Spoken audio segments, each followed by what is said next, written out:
你覺得邊個死亡風險會高啲？高膽固醇定係低膽固醇？其實有研究發現，死亡率最低嗰班人，佢哋嘅膽固醇水平竟然落喺醫生口中嗰啲所謂嘅中危同埋高危範圍入邊。Hello， 大家好，我係 John。成日都聽人講膽固醇要越低越好，但係咪真係咁簡單呢？膽固醇低咗之後，係唔係真係可以減低心臟病風險呢？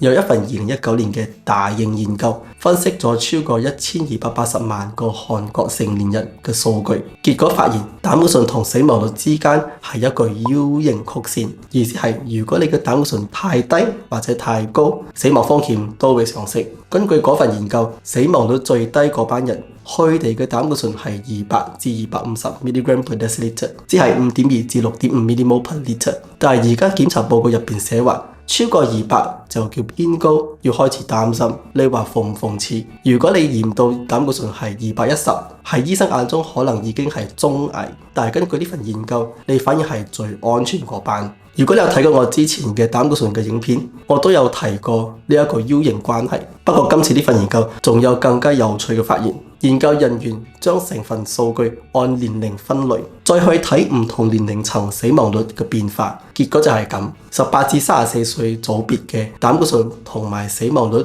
冇咩明顯關係，數據差異都比較大。然後35至44歲嗰組、45至54歲組同埋55至64歲嗰3個組別，開始見到風險差異距離變細，同埋更明確見到總膽固醇越低，死亡率反而越高。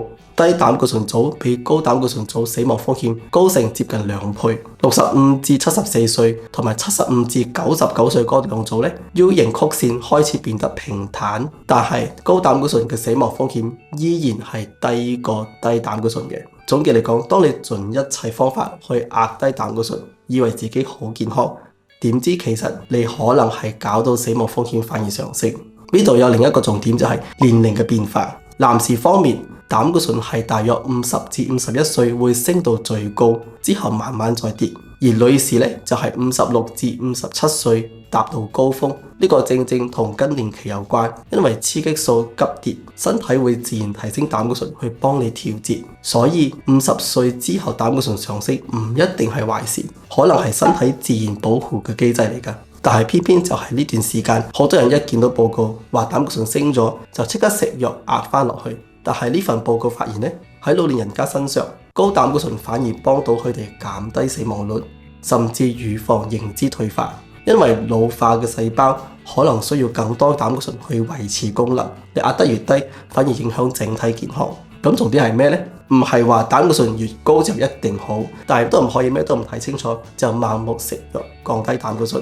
最重要係問翻自己，我身體需要咩？我咪叫你專登谷高膽固醇，但係如果你年過50或者女士更年期後膽固醇升咗，咁有可能係身體調節嚟應對其他系統下降，你必須要驚到馬上食藥壓落去。所以唔好單靠個數字嚟斷定你健唔健康，你要更全面了解你身體點樣調節膽固醇，背後有冇其他潛在問題，先至可以作出正確決定。老實講，我見過唔少嚟揾我嘅客戶，一收到自己膽固醇報告就好迷茫，因為網上資訊太多，仲有成日互相矛盾，搞到佢哋唔知道邊個先啱，唔知應該點做。我過去幫助咗唔少客戶，喺呢啲經驗入邊，我整理咗一本電子書，幫你一步一步搞清楚，用更全面嘅角度去睇你嘅膽固醇狀況，唔再被單一數字嚇親。入邊我會教你點樣睇膽固醇報告，咩測試可以幫你真正了解風險，有咩保健品或者食物可以幫你身體自然調節膽固醇。如果你想了解清楚啲，就撳下邊 description 嘅電子書鏈接，